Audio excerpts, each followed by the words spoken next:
Vamos!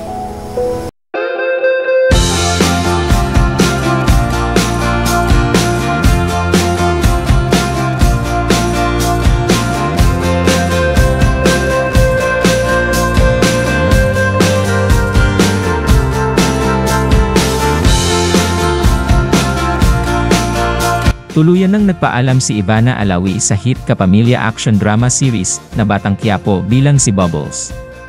Sa episode ng serye kahapon July 30, pinatay na ang karakter ng sexy actress. Naging madugo ang pagkamatay ni Bubbles matapos siyang tapusin ni David, na ginagampanan naman ni Makoy De Leon. Sa Instagram account ng Dreamscape Entertainment, mababasa ang mensahe ng pasasalamat para kay Ivana dahil sa pagiging bahagi ng kanilang programa na ilang taon na ring namamayagpag sa TV at online platforms. Maraming salamat, Ivana Alawi, sa pagiging bahagi ng Batang Quiapo. Hanggang sa muli, Bubbles! Ang caption na nakalagay sa kanilang IG post, nagpasalamat din ang sexy actress sa ABS-CBN at sa Dreamscape sa pamamagitan ng Instagram para sa tiwala at opportunity na ibinigay sa kanya na maging bahagi ng Batang Quiapo na pinagbibidahan ni Coco Martin. Nung unang inalok sa akin ang Batang Quiapo, isang malaking tanong ang pumasok sa isip ko. Bakit ako? Kaya ko ba ito? Deserve ko ba? Pero dala na ng aking tiwala sa ABS-CBN, lalo na kay Tita Cory, Direk Coco, at sa panalangin ko din, tinanggap ko siya ng buong puso. At sobrang proud ako sa show na ito. Kaya naman gusto ko magpasalamat sa lahat ng bumubuo ng Batang Quiapo. Mula kay Direk Coco, hanggang sa lahat ng mga artistang nakasama ko, technical staff, production staff, at sa mga utilities.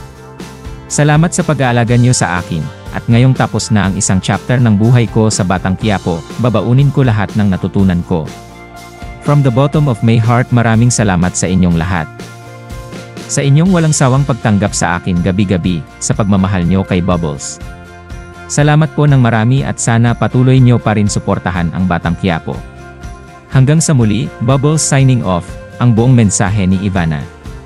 Kung matatandaan, napabalita na tatanggalin na si Ivana sa serye ni Coco dahil uma-attitude na raw ito sa shooting na hindi nagugustuhan ng production. Pero dinenay ito ng kampo ni Ivana at sinabing kailangan na munang tumigil ang aktres at content creator sa paggawa ng serye dahil sa iba pa nitong commitments. Samantala, marami naman ang nalungkot sa pagkawala ni Ivana sa serye, lalong-lalo na ang pagkamatay ni Bubbles na ang iba ay naiyak pa sa kalungkutan. Bakit umiiyak ka? Kasi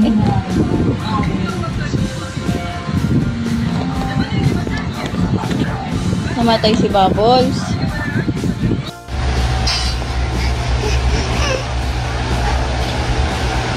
Tawagin mo si Bubbles. Wala na, patay na eh. Pinatay na siya ni David. Pakahayop mo talaga, David! Sarili mong kapatid, papatayin mo? Tangya ka? Tatapos mo na ang kasamaan mo.